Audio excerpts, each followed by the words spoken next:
mi hring I kong zo lai kha chungun te I ki le to lo na tur kong I zo me kania lali suwa pan la khoya ngei I na huna tangin I suan ne na ki leng che I kong zo lai kha chungun te kong lau bo gal na ni lo mo chian na rap thak le suwa I thlen ma hian o I kong zo kha chum le ro o khoya nge I kong nge I kal se lon o I kong zo kha chum le ro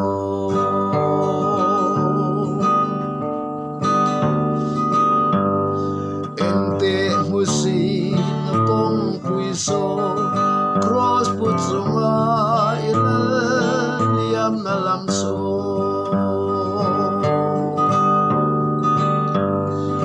isui ve donim le I chandam tu o I kong zo kha chum le ro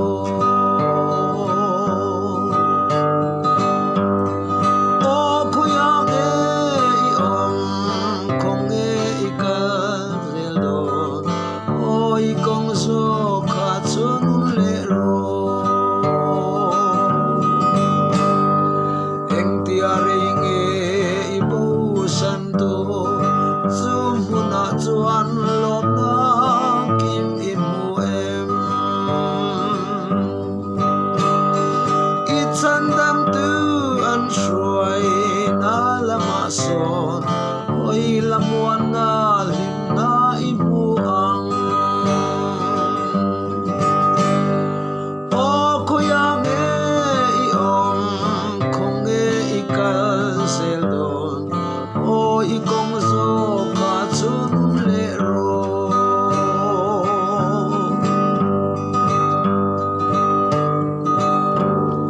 kan kong te hi en fiai lang tin lung ama lama chohon ila Calvary pan in pay lai khayang suta kan tlan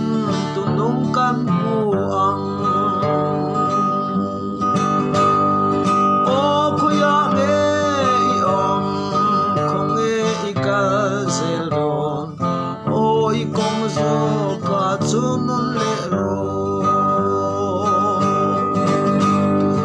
o kuya nge I kong nge I kal sel don o I kong zo kha chum le ro lalpan phang na lamal som ro se